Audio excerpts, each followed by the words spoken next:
You must get knowledge that you can trust.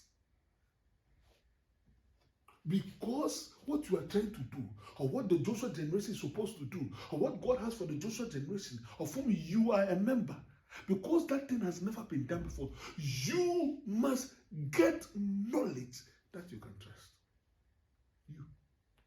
And what do I mean by that? I just talked about Moses in Numbers chapter 13, sending men out, right? Moses sent from the tribe of Israel one man out of every tribe. Why? Because Moses, after Moses, he tried his best to be fair. He tried his best to be fair. You see, last week when I was talking about chapter 1, I was talking about Dathan and Abraham. I talked about reactions. One of the points I made about reactions is that because of the rebellion of Dathan and Abraham and some specific people in the camp of Israel, it caused a lot of people to die. Why? Because Moses was not somebody who was a quick trigger. When you do something, get rid of this guy, get rid of this guy. He wasn't like that. He was trying to be fair, so he allowed people to feel free, even though some people were doing some things. And their actions caused a lot of people to die in the camp of Israel. But Moses always tried to be fair.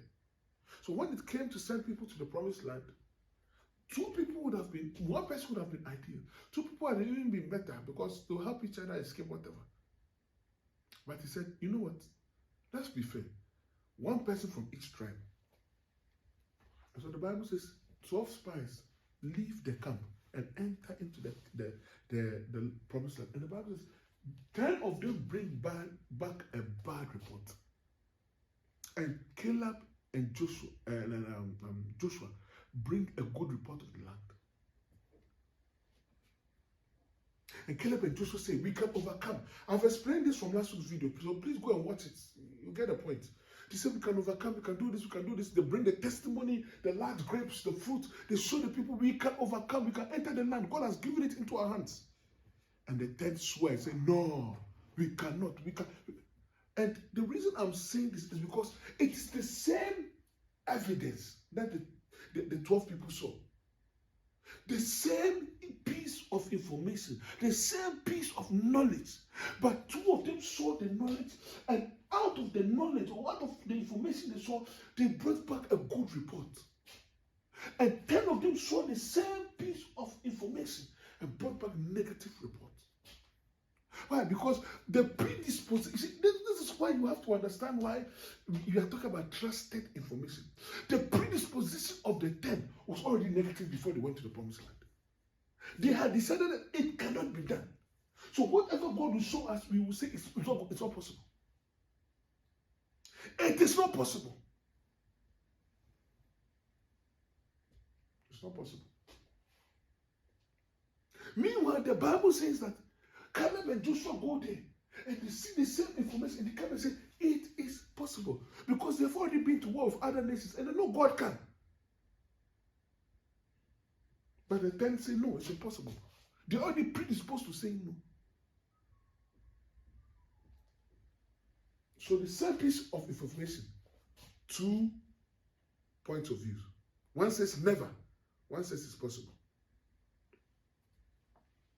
And so let's fast forward to Joshua chapter 2. The Bible says when it was time for Joshua to send people out into the promised land, Joshua saw that this is where Moses made a mistake.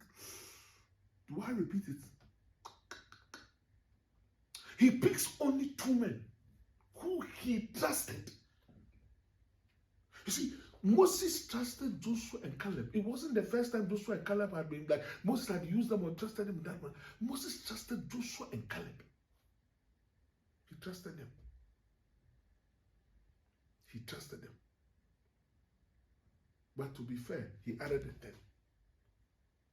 And the 10 came to spoil the report and wasted everybody's life in the desert. And so Joshua, looking at what happened with Moses, changed it. He said, I would rather send only 2 who I trust. Let's imagine. I'm not criticizing Moses or anything, but I'm just saying, let's just imagine if Moses had just sent Joshua and Caleb and they came back. Might the story have been different? Probably.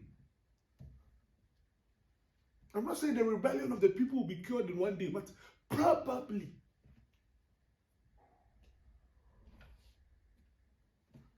But the Bible says, when it was Joshua's time, he calls 2 men. Men he trusted.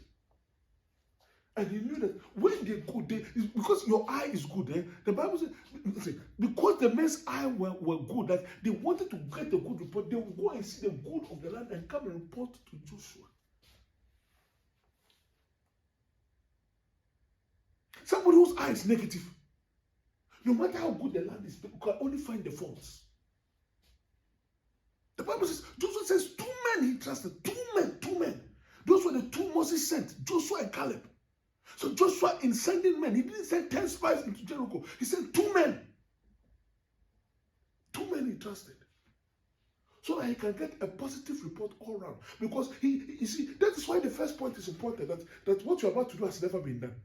Because he has already agreed that what I'm about to do has never been done. So don't send people who come and confirm to me that, say, this thing that you told us to go and spy in the land, say, when we went to spy, it can't be done. I already know what I'm about to do has never been done. I already know. You don't have to tell me. I already know. What I need now is people who give me information on how to overcome the problem. Some of the billionaires in the world today, let me just be clear. Some of the billionaires in the world today, somebody like Bill Gates, when he was in his father's garage, bringing up to prepare what he has now, what has made him billions now, it had never been done. When he dropped out of college, a very good college, to go and do what he did to get Microsoft and all the things he got from it, it had never been done. If he had somebody always in his ear telling him it is impossible, it's impossible, it's impossible, maybe today we wouldn't have it.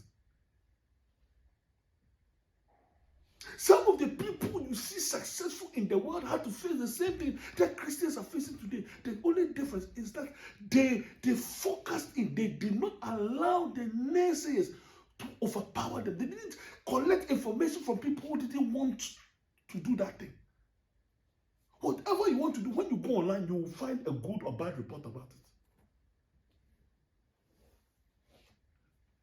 Whatever you want to do, whoever you think about, when you go online, you find a good or you find a bad report about the person.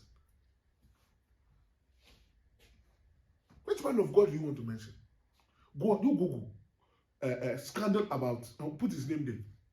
You will find all sorts of filthy scandals. Let's forget the old great men of God of old. Let's talk about present men of God today. Go to YouTube, go to whatever site. Scandal, mention any present man of God that you know is powerful today. Put his name there, scandal about him, put his name there, and see the videos you see. You will see a litany, like a long list of videos.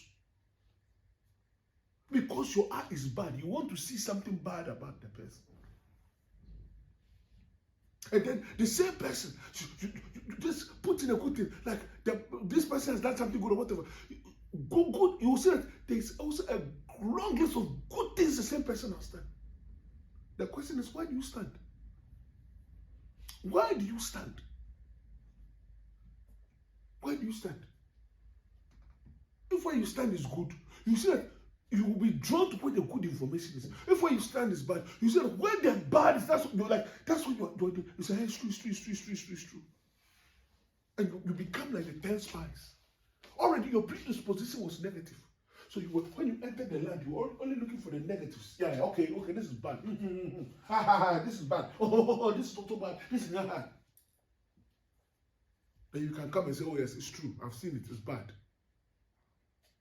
But the same land, two spies who enter the land, like, yes, we can see that they are giants. We can see that they have a takeover, but oh, the fruit is good. The land is full of milk and honey. You need knowledge you can trust. You want to do something, try and find knowledge that helps you to do it. Stop looking for people's opinion why you can't do what God has put in your heart to do.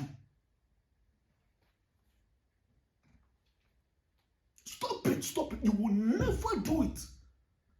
Because your predisposition, God has told you to do something, but your predisposition is to let me find any little excuse why I should stop doing it.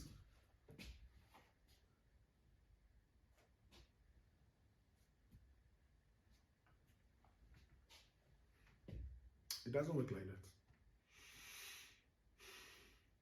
It doesn't work like that.